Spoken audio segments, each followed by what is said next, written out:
Philippe Liénard, bonjour. Le Facebook GLNF officiel profite de ta présence à Livre Paris 2018, porte de Versailles, pour t'interviewer, notamment concernant l'un de tes ouvrages, qui n'est pas le dernier, puisque le dernier concerne l'Opus Dei, sur l'histoire de la franc-maçonnerie belge, une existence influente, entre guillemets, depuis 3 siècles, 1717-2017. Alors, cet ouvrage a-t-il, pour toi, permis de mieux appréhender la maçonnerie belge d'aujourd'hui, de se référer au passé? Totalement, parce que la maçonnerie belge est issue d'une série d'influences de ses grands voisins, de sorte qu'elle est un peu hybride dans ses conceptions et dans son approche multiculturelle maçonnique, ce qui fait son originalité d'ailleurs et son ouverture sur une zone de fracture qui est située entre la maçonnerie dite anglo-saxonne et la maçonnerie continentale. C'est ce qui fait une grande partie de la richesse de la maçonnerie belge. Alors il y a eu, je suppose, compte tenu de la place qu'occupe géographiquement la Belgique en Europe, d'énormes influences, l'anglo-saxonne, la française, peut-être même l'autrichienne. Qu'en est-il exactement ? Alors la Belgique a été, une bonne partie de la Belgique en tout cas, fut, comme le fut d'ailleurs l'Aquitaine, la Bourgogne et la Franche-Comté, elle faisait partie des Pays-Bas autrichiens. Donc il y a eu une maçonnerie sous cette période qui a commencé avec Marie-Thérèse, qui s'est terminée avec Joseph II, comme on sait, enfin qui s'est plus ou moins terminée ou qui a été jugulée sous Joseph II. Puis il y a eu la période française, riche pour la maçonnerie, parce que les loges se sont multipliées, notamment les loges militaires, sous Napoléon, tout le monde sait ça.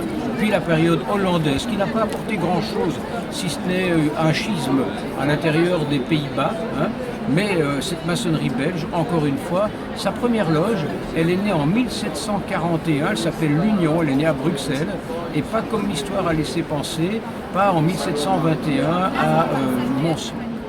Alors ça, c'est un point intéressant. Par contre, ce que j'aimerais connaître personnellement, c'est est-ce que les frères belges ont le sentiment que l'époque napoléonienne, qui a été riche, tu l'as dit toi-même, par la présence de loges militaires, a été comme un ciment pour les frères ou une tentative d'occupation finalement politique du régime napoléonien sur la Belgique? Je ne pense pas qu'en Belgique, on ressente cette partie de l'histoire comme une période d'occupation, parce qu'il y a beaucoup de nostalgiques qui sont rattachistes et qui auraient aimé ne jamais faire partie de la Hollande, mais ça je prends une position politique qui dépasse le cadre de notre entretien. Alors, la Belgique a subi comme nous les affres malheureux de la Seconde Guerre mondiale. Quelle a été la position de la franc-maçonnerie belge durant cette période 1939-1945 ? Pendant cette période-là, il y a eu un moment extrêmement difficile parce que le Troisième Reich n'a pas pourchassé les francs-maçons contrairement aux idées préconçues, mais il a pourchassé les francs-maçons qui étaient aussi des résistants. Donc c'est pour des raisons politiques que le Troisième Reich a fait quelques soucis aux francs-maçons.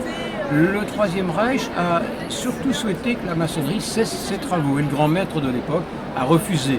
Il a quand même dû s'y plier puisque les autorités belges ont imposé à la maçonnerie de cesser ses travaux, mais ce sont surtout les collaborateurs de l'époque et surtout les rexistes qui ont fait quelques soucis aux francs-maçons qui se faisaient exécuter, étriper ou taillader chez eux.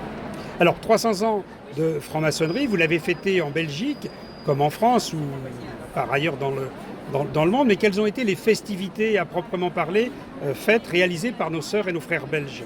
Alors chaque obédience a réalisé ses petites commémorations, si j'ose dire, avec des choses qui ont été faites de manière commune, tout en ayant une arrière-pensée qui était pour la plupart de se dire 1717 n'est peut-être pas la véritable année de naissance de la franc-maçonnerie, comme tout le monde le sait, puisque la loge Quatuor Coronati a réalisé des travaux intéressants sur le sujet. Peut-être qu'en 2021, on fêtera un nouvel anniversaire plus autorisé. Ce sera pour nous, n'en doutons pas, l'occasion de se revoir à la Gap et de lever notre verre à la santé de tous les frères et de toutes les sœurs de par le monde. Philippe, merci beaucoup pour toutes ces interviews et puis je te dis à très bientôt. Certainement.